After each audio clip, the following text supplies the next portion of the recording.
Napoleon सम्राट के रूप में आज का हमारा ये टॉपिक है। नेपोलियन ने अपनी लोकप्रियता का लाभ उठाते हुए 1802 में सीनेट से यह प्रस्ताव पारित करवा लिया कि नेपोलियन को आजीवन कौंसल के पद पर नियुक्त किया जाता है और उससे अपना उत्तराधिकारी मनोनीत करने का भी अधिकार होगा। इस प्रस्ताव पर मतदान द्वारा फ्रांस की जनता की राय ली गई। प्रस्ताव के पक्ष में 35,68,885 वोट पड़े तथा विपक्ष में 8,374। स्पष्ट है कि फ्रांस की जनता नेपोलियन के नेतृत्व के प्रति एक प्रकार का भक्तिभाव रखती थी, लेकिन नेपोलियन आजीवन कौंसल के पद पर नियुक्ति से ही संतुष्ट नहीं हुआ। वह सीजर या सिकंदर महान की भांति स्वयं को एक सम्राट के ऐश्वर्यपूर्ण पद पर प्रतिष्ठित देखना चाहता था। अतः 1804 में नेपोलियन ने उसके अधीन कार्य करने वाली सीनेट में यह प्रस्ताव पारित करवाया कि नेपोलियन को फ्रांस का सम्राट घोषित कर दिया जाए। इस प्रस्ताव पर भी मतदान करवाया गया। फ्रांस की जनता ने बड़े असाधारण बहुमत से नेपोलियन को सम्राट के रूप में स्वीकार कर लिया था। क्रांति की प्रगति की दृष्टि से फ्रांस में पुनः साम्राज्य की स्थापना एक प्रतिक्रियावादी कदम था, लेकिन फ्रांस की जनता ने स्वतंत्रता की तुलना में नेपोलियन की सत्तावादिता को प्रमुखता दी। एक ओर फ्रांस की जनता क्रांतिकालीन गणतंत्रवादी सरकारों की अक्षमता से असंतुष्ट थी, तो दूसरी ओर नेपोलियन बोनापार्ट द्वारा फ्रांस के उत्कर्ष के लिए किए गए जादुई प्रयासों से अभिभूत। नेपोलियन ने 18 मई 1804 को फ्रांस के सम्राट की उपाधि धारण की तथा 2 दिसंबर 1804 को नोत्रे-दाम के कैथेड्रल में एक भव्य समारोह में नेपोलियन का सम्राट पद पर राज्याभिषेक किया गया। इस अवसर पर पोप पॉल सप्तम के हाथों से राजमुकुट छीनकर नेपोलियन ने स्वयं उसे अपने सिर पर रख लिया। वह दुनिया को यह दिखाना चाहता था कि वह राजमुकुट उसे पोप या किसी अन्य अधिकारी द्वारा दिया गया उपहार नहीं था, उसे उसने स्वयं अपने परिश्रम से प्राप्त किया था। इस बारे में नेपोलियन का कथन है कि मैंने फ्रांस के राजमुकुट को जमीन पर पड़े हुए पाया एवं उसे अपनी तलवार के जोर पर ऊपर उठाया। नेपोलियन के सम्राट बनते ही फ्रांस में गणतंत्र का राहत साहस सतही तामझाम भी समाप्त हो गया, लेकिन जैसा कि हेज ने लिखा है, फ्रांस में साम्राज्य की स्थापना का अर्थ फ्रांस की क्रांति का एकदम अस्वीकार नहीं था। जनप्रभुसत्ता के विचार को अभी भी सिद्धांत स्वीकार किया जाता था। क्रांति के सामाजिक लाभ अभी भी अक्षुण्ण थे। जादुई शब्द स्वतंत्रता, समानता एवं भ्रातृत्व अभी भी फ्रांस के सार्वजनिक भवनों पर दमकते थे। क्रांतिकाल का तिरंगा झंडा अभी भी फ्रांस का राष्ट्रीय झंडा था। नेपोलियन के कौंसुलेट के 5 वर्ष फ्रांस में आंतरिक सुधार कार्य पर केंद्रित रहे और इस काल में उसने शांति की नीति का अनुसरण किया। लेकिन सम्राट बनने के बाद नेपोलियन ने अपनी विस्तारवादी आकांक्षा तथा सैनिक कीर्ति की प्यास को पूरा करने के लिए आक्रामक रवैया अपनाया और आने वाले 10 वर्षों में फ्रांस निरंतर युद्धों में प्रवृत्त रहा। नेपोलियन 1814 तक फ्रांस का सम्राट रहा, जब लिप्जिंग में युद्ध के बाद उसे फ्रांस छोड़कर एल्बा के द्वीप में शरण लेनी पड़ी। एल्बा से लौटने के बाद वह पुनः 100 दिन के लिए फ्रांस का सम्राट बन गया, लेकिन 1815 में वाटरलू के युद्ध में उसकी निर्णायक पराजय हो गई। उसके बाद उसे सेंट हेलेना के द्वीप में भेज दिया गया, जहाँ 6 साल के निर्वासन के बाद 1821 में उसकी मृत्यु हो गई। नेपोलियन का साम्राज्य 10 वर्ष तक चला, 1804 से 1814 तक। इस युग को नेपोलियन के युग के रूप में जाना जाता है। हेजन के अनुसार यह अनवरत अबाधित युद्धों का काल था, जिसके अंतर्गत चमत्कारी विजयों की एक लंबी श्रृंखला का अंत एक निर्णायक भारी पराजय में हुआ। इस उत्तेजनात्मक कहानी का केंद्रीय सर्वोपरि व्यक्तित्व नेपोलियन था, जो इस दशक पर इस कदर छाया रहा कि इस दशक को उसके नाम से जाना जाता है तथा जिसकी महत्वाकांक्षाओं ने इतने विस्मयकारी तरीके से छलांग लगाई कि वे उन्हीं को पार कर गई। नेपोलियन की तुलना सिकंदर, सीजर तथा शार्लमेन के साथ की जा सकती है। ग्रेट ब्रिटेन के साथ संघर्षात्मक मनस्थिति। इंग्लैंड एवं फ्रांस के मध्य 1802 में किया गया आमीन्स का शांति समझौता 1 वर्ष तक ही चल पाया। 1803 में दोनों देश युद्ध के लिए पुनः आमने सामने आ गए। दोनों देशों के मध्य वैमनस्य का मूलभूत कारण दोनों देशों की साम्राज्यवादी आकांक्षाएं थीं। ब्रिटेन अपनी नौसैनिक क्षमता एवं व्यापारिक समृद्धि के कारण यूरोप में एक बड़ी शक्ति बना हुआ था। नेपोलियन जानता था कि ब्रिटेन को परास्त किए बिना यूरोपीय महाद्वीप में फ्रांस की सर्वोच्चता स्थापित कर पाना मुश्किल होगा। इटली, स्विट्जरलैंड एवं हॉलैंड में नेपोलियन की प्रसारवादी गतिविधियों को देखकर ग्रेट ब्रिटेन ने मई 1803 में फ्रांस के विरुद्ध युद्ध घोषित कर दिया। नेपोलियन ने इस घोषणा का स्वागत किया क्योंकि वह भी इंग्लैंड के विरुद्ध युद्ध की तैयारी में लगा हुआ था। इंग्लिश चैनल के तट पर उसने इंग्लैंड पर आक्रमण करने की विशद तैयारी कर रखी थी।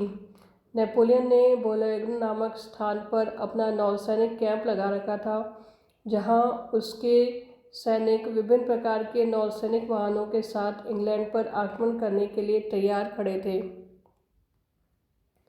चैनल के दूसरे तट पर इंग्लैंड की सेना 2 वर्ष तक नेपोलियन के आक्रमण की प्रतीक्षा करती रही, लेकिन नेपोलियन ने आक्रमण नहीं किया।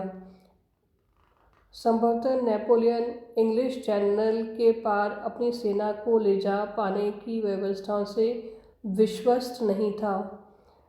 हेजन के अनुसार क्या यह सारा नाटक इंग्लैंड को डराने के लिए था या नेपोलियन को यह जानकारी थी कि यह एक निराशापूर्ण प्रयास होगा। अतः उसकी सैनिक गतिविधियां इंग्लैंड को यह सोचने के लिए विवश करना चाहती थीं कि आक्रमण के खतरे की बजाय शांति का मार्ग अधिक बुद्धिमत्तापूर्ण होगा, यह हम निश्चित रूप से नहीं जानते। उधर इस काल में नेपोलियन की सेनाएं थल क्षेत्र में महत्वपूर्ण विजय प्राप्त कर रही थीं।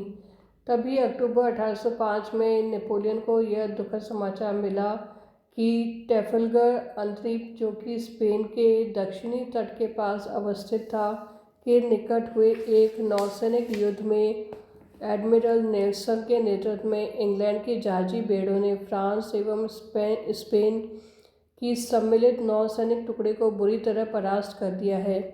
इस युद्ध में यद्यपि नेल्सन व्यक्तिगत रूप से मारा गया, लेकिन ब्रिटिश सेना ने फ्रांस एवं स्पेन के बड़े जहाज़ों को पकड़ लिया तथा लोगों को युद्धबंदी बना लिया। इस नौसैनिक पराजय ने नेपोलियन की इंग्लैंड विजय की आशाओं पर तुषारपात कर दिया। नेपोलियन युग में इसके बाद ब्रिटेन की नौसैनिक श्रेष्ठता को कोई गंभीर चुनौती नहीं मिल पाई। नेपोलियन ने अपना ध्यान समुद्री विजयों से हटकर स्थलीय विजयों पर केंद्रित कर दिया। फ्रांस के विरुद्ध बड़ी शक्तियों ने 2 बार संयुक्त गठबंधन का निर्माण किया था, लेकिन उन्हें सफलता नहीं मिल पाई। 1805 में इंग्लैंड के विलियम पिट जूनियर के प्रयासों से फ्रांस के विरुद्ध एक तृतीय संयुक्त गठबंधन का निर्माण किया गया। इस गठबंधन में शामिल होने वाले देश थे ब्रिटेन, ऑस्ट्रिया, रूस एवं स्वीडन। उधर नेपोलियन ने इस गठबंधन के निर्माण के बाद हतोत्साहित होने के बजाय अधिक आक्रामक रूप अपना लिया और उसने गठबंधन की शक्तियों को अलग थलग युद्धों में बुरी तरह परास्त किया। नेपोलियन की सैनिक तेजस्विता अद्भुत एवं चमत्कारी थी। यही कारण है कि विश्व के महानतम सेनानायकों में उसकी गणना की जाती है। सबसे पहले नेपोलियन ने ऑस्ट्रिया से युद्ध क्षेत्र में मोर्चा लेने की योजना बनाई। प्रशिया फ्रांस के विरुद्ध तृतीय संयुक्त गठबंधन में शामिल नहीं हुआ था। नेपोलियन ने प्रशिया के राजा फ्रेडरिक विलियम तृतीय को हनोवर का क्षेत्र देने के बदले में ऑस्ट्रिया और फ्रांस के भावी युद्ध में उसकी तटस्थता का आश्वासन ले लिया। यह ऑस्ट्रिया को प्रशिया के समर्थन से विहीन करने की नेपोलियन की कूटनीतिक चाल थी। नेपोलियन ने इंग्लैंड पर आक्रमण करने का विचार त्याग दिया और इंग्लिश चैनल के तट पर जमी अपनी 7 सैनिक टुकड़ियों को डैन्यूब नदी की ऊपरी घाटी की ओर जाने के आदेश दिए। उधर ऑस्ट्रिया की सेना अपने मित्र राष्ट्र रूस की सेना की प्रतीक्षा के बिना ही जनाल्मे के नेतृत्व में डैन्यूब नदी की ऊपरी घाटी में स्थित बवारिया के प्रांत में इकट्ठी हो गई थी। यहाँ ऊम नामक स्थल पर जनरल मैक ने ऑस्ट्रिया की सेना को जमा दिया था। जनरल मैक को पूरी आशा थी कि नेपोलियन काले जंगल के रास्तों से निकलकर वहां आएगा, क्योंकि दक्षिणी जर्मनी तक पहुंचने के लिए यही सबसे अधिक सीधा और लोकप्रिय मार्ग था। नेपोलियन ने मैक को भ्रमित करने के लिए अपनी कुछ सैनिक टुकड़ियों को काले जंगल के रास्तों में भेज दिया, लेकिन अपनी बड़ी सेना को वह इंग्लिश चैनल के तट पर अवस्थित बोलोग्ने के कैंप से चुपचाप ले गया और उत्तरी जर्मनी से दक्षिणी जर्मनी का अपेक्षाकृत अधिक लंबा मार्ग तय करते हुए उसने मैक की सेना पर पीछे से आक्रमण कर दिया। नेपोलियन की सेना ने इस मार्ग से आकर वियना और जनरल मैक का संपूर्ण सूत्र भी तोड़ दिया। नेपोलियन ने 20 अक्टूबर 1805 को ऊम के युद्ध में हतप्रभ जनरल मैक एवं उसकी सेनाओं का बड़ी भीषणता से बोरिया बिस्तर समेट दिया। नेपोलियन ने अपनी पत्नी जोसेफिन को एक पत्र लिखा था, मैंने ऑस्ट्रिया की सेना को अपने कदम गति के बलबूते पर ही परास्त कर दिया। ऊम के युद्ध में ऑस्ट्रिया की सेना की पराजय के बाद डैन्यूब से वियना जाने का मार्ग नेपोलियन के लिए खुल गया। नेपोलियन ने आगे बढ़ते हुए बड़ी सहजता से वियना पर कब्जा कर लिया। ऑस्ट्रिया का राजा फ्रांसिस वियना छोड़कर भाग गया। अब मोरेविया और में सेनाओं के साथ मिलकर नेपोलियन उसे हराने की कल्पना कर रहा था। नेपोलियन ने फ्रांसिस का पीछा किया और 2 दिसंबर 1805 को, जब नेपोलियन के राज्याभिषेक की सबसे पहली वर्षगांठ थी, ऑस्ट्रेलियस के युद्ध में उसने ऑस्ट्रिया एवं रूस की संयुक्त सेनाओं को परास्त कर दिया। यह नेपोलियन की संभवतः सबसे प्रमुख विजय थी। युद्ध बड़ा घमासान हुआ और पूरे दिन चला। शीतकालीन कोहरे से झांकती हुई सूरज की किरणों को फ्रांस की सेनाओं ने एक शुभ तथा उसके सैनिकों के अद्भुत जोश ने विपक्षी सेनाओं की धज्जियां उड़ा दी। जिस दिशा में जगह मिली उसी दिशा में पराजित राष्ट्रों के सैनिक भाग छूटे। इस विजय से प्रसन्न होकर नेपोलियन ने अपने सैनिकों से कहा था, सैनिकों, मैं तुमसे संतुष्ट हूँ। ऑस्ट्रेलियस के युद्ध में तुमने अपनी निर्भीकता से मेरी सब अपेक्षाओं को उचित सिद्ध कर दिया है। प्रेसबर्ग की संधि। नेपोलियन ने ऑस्ट्रिया की तीसरी बार युद्ध में हराया था, लेकिन इस बार की हार ऑस्ट्रिया के लिए बहुत भारी, अत्यंत अपमानजनक एवं नुकसानदायी रही। ऊम एवं ऑस्ट्रेलियस के युद्धों में ऑस्ट्रिया की पराजय का एक तात्कालिक परिणाम यह हुआ कि ऑस्ट्रिया को तृतीय संयुक्त गठबंधन की सदस्यता से अलग होना पड़ा।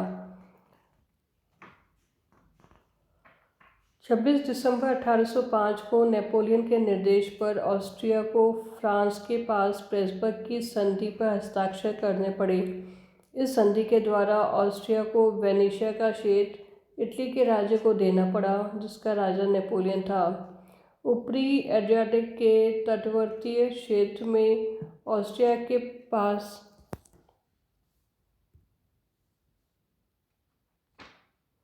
सिर्फ ट्रिएस्ट का बंदरगाह ही रह गया।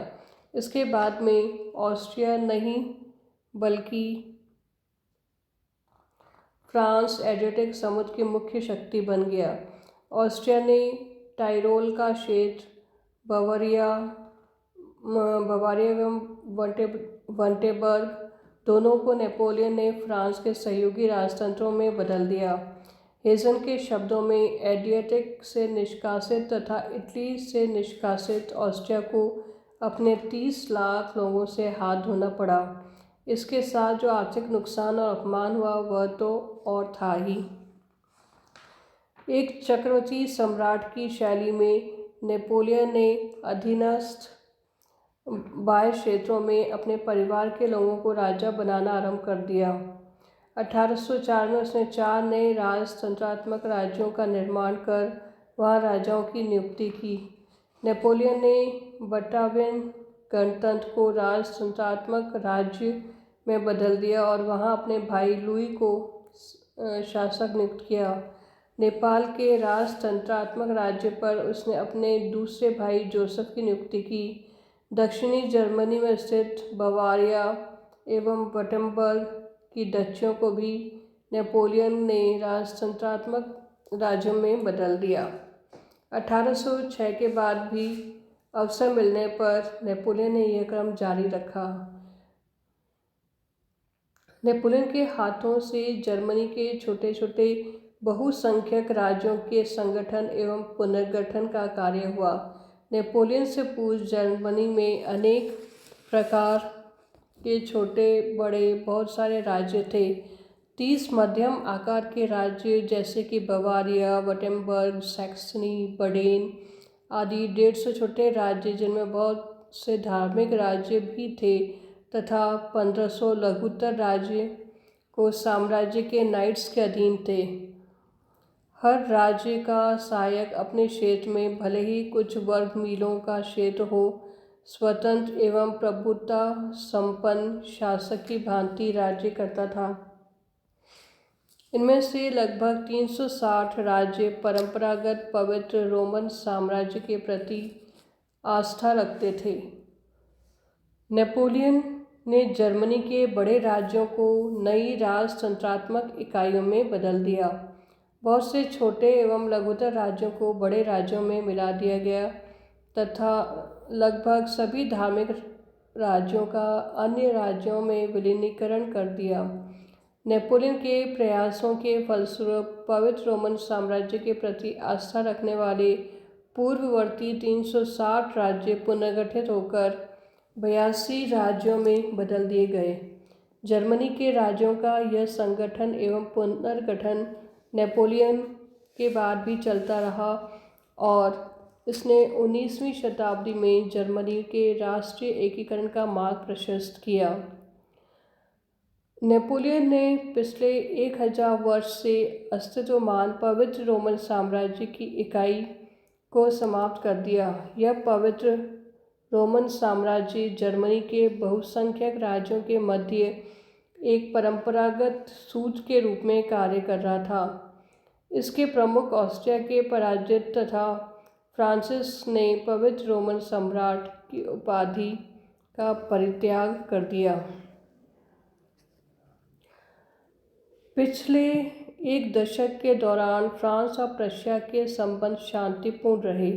प्रशिया ने फ्रांस के विरुद्ध तृतीय संयुक्त गठबंधन में शामिल होने से इनकार कर दिया था, लेकिन प्रशिया दक्षिणी जर्मनी में नेपोलियन की सैनिक गतिविधियों से दुखी था। प्रशिया का राजा फ्रेडरिक विलियम तृतीय स्वयं भी साम्राज्यवादी विस्तार की आकांक्षाएं संजोए हुए था। प्रशिया के युद्धप्रिय दरबारी गुट, जिनका नेतृत्व फ्रेडरिक की सुंदर पत्नी रानी लुइजा कर रही थी, के प्रेरित करने पर फ्रेडरिक ने नेपोलियन को अल्टीमेटम दिया कि वह दक्षिणी जर्मनी के क्षेत्र में फ्रांसीसी सेनाओं को हटा ले।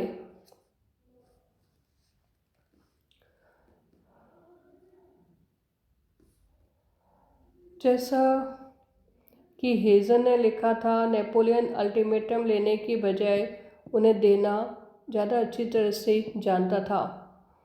नेपोलियन द्वारा प्रशिया की बात पर ध्यान नहीं देने पर प्रशिया ने 1806 में फ्रांस के विरुद्ध युद्ध घोषित कर दिया। रूसी सेना की सहायता के बिना ही प्रशिया के राजा ने अपने सैनिकों को नेपोलियन की सेना से युद्ध करने के लिए भेज दिया। नेपोलियन अपने सैनिकों के साथ ऐसी परिस्थिति के स्वागत के लिए पूरी तरह से तैयार था।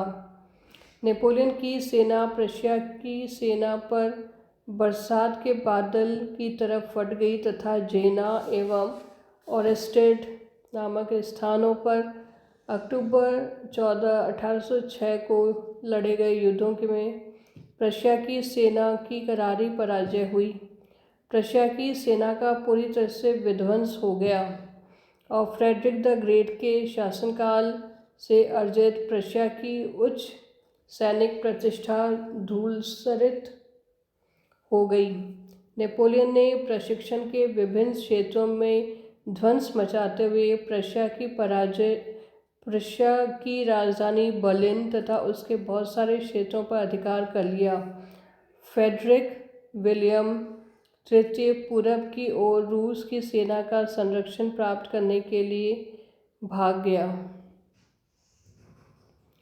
नेपोलियन के समक्ष अब रूस एक बड़ी शक्ति के रूप में बचा था जिसका पराभव आवश्यक था। पोलैंड एवं पूर्ववर्ती प्रशिया के क्षेत्रों में दुर्गम राज्यों एवं जंगलों से गुजरते हुए नेपोलियन की सेना का रूस की सेना के साथ प्रथम मुकाबला येलाऊ के युद्ध में हुआ। यह बड़े भीषण रक्तपातपूर्ण युद्धों में से एक था जो अनिर्णित रहा, लेकिन नेपोलियन की सेनाओं ने फ्रेडलैंड के युद्ध में 14 जून 1807 को रूस की सेनाओं को एक करारी मात दी, लगभग वैसी ही जैसा कि ऑस्टरलिट्ज के युद्ध में ऑस्ट्रिया को तथा जेना के युद्ध में प्रशिया को मिली थी। इस पराजय से घबराकर रूस के ज़ार अलेक्जेंडर प्रथम ने नेपोलियन के सम्मुख शांति समझौते का प्रस्ताव रखा। तिल्सिक नामक स्थान पर नीमन नदी के बीच बांधे हुए एक बेड़े पर नेपोलियन तथा रूस के ज़ार अलेक्जेंडर प्रथम के मध्य शांति वार्ता की शुरुआत हुई। अलेक्जेंडर प्रथम नेपोलियन के व्यक्तित्व तथा उसकी अप्रत्याशित उदारता से बहुत प्रभावित हुआ। नेपोलियन ने ज़ार से किसी भी रूसी क्षेत्र के अधिग्रहण की मांग नहीं की। यूरोप के नक्शे को सामने लेकर दोनों सम्राट यूरोप के पारस्परिक तुर्की साम्राज्य के क्षेत्रों पर अपनी इच्छानुसार कब्जा कर सकता था। दूसरी ओर अलेक्जेंडर ने नेपोलियन द्वारा किए गए तथा भविष्य में किए जाने वाले उन सभी परिवर्तनों को स्वीकार कर लिया जो पश्चिमी यूरोप, इटली तथा जर्मनी से संबद्ध थे। अलेक्जेंडर ने यह आश्वासन दिया कि वह फ्रांस तथा इंग्लैंड के मध्य शांति स्थापित करने का प्रयास करेगा तथा शांति वार्ता सफल न होने की स्थिति में वह फ्रांस द्वारा इंग्लैंड पर लागू किए जाने वाले महाद्वीपीय प्रतिबंध में फ्रांस का साथ देगा। प्रशिया को फ्रांस एवं रूस के मध्य हुई संधि की बहुत बड़ी कीमत चुकानी पड़ी। प्रशिया से नेपोलियन ने एल्बे नदी के पश्चिम का सारा क्षेत्र ले लिया तथा इसमें जर्मनी के कुछ अन्य क्षेत्रों को मिलाकर वेस्टफालिया के शाही राज्य का गठन किया गया तथा नेपोलियन के भाई जेरोम को इसका राजा बना दिया गया। प्रशिया से पोलैंड के क्षेत्र को छीनकर वहां पर वारसा की ग्रांड डची बना दी गई। कुल मिलाकर प्रशिया को अपने लगभग आधे क्षेत्रों से हाथ धोना पड़ा। तिल्सित की संधि ने फ्रांस के विरुद्ध तृतीय संयुक्त गठबंधन को समाप्त कर दिया तथा नेपोलियन को यूरोपीय महाद्वीप का स्वामी बना दिया। तिल्सित के पश्चात का एक वर्ष नेपोलियन के साम्राज्य के चरमोत्कर्ष का प्रतीक है। नेपोलियन अब यूरोपियन महाद्वीप का अधिनायक था। इतिहास के किसी भी सम्राट की भांति जैसा कि हेस ने नेपोलियन के अधीन फ्रांस का विस्तार पो नदी से लेकर उत्तरी समुद्र तक था। पायरेनीज पोप के अधीनस्थ राज्यों को लेकर राइन नदी तक था। वह इटली का राजा था जिसके अंतर्गत पो को उर्वर घाटी थी तथा वेनिस की प्राचीन वस्तुएं थीं। नेपोलियन का भाई जोसेफ नेपल्स के शाही राज्य का शासक था। उसका भाई लुई एवं उसकी सौतेली पुत्री हॉर्टेंस हॉलैंड के राजा एवं रानी थे। उसकी बहन एलिस लूका के राज्य की राजकुमारी थी। स्पेन एवं डेनमार्क के राजा उसके प्रशंसक थे एवं रूस का ज़ार उसका मित्र था। पोलैंड उसकी सेना का प्रशिक्षण केंद्र था। प्रशिया एवं ऑस्ट्रिया दूसरे दर्जे की शक्तियां बन गई थीं एवं जर्मनी में फ्रांस की तूती बोलती थी। यह नेपोलियन की शक्ति की वास्तविक पराकाष्ठा थी। नेपोलियन ने डायरेक्टरी के शासन का उन्मूलन किया था। 1808 के समय तक नेपोलियन की कहानी युद्ध एवं शांति की विजयों की एक भव्य श्रृंखला है। धन्यवाद।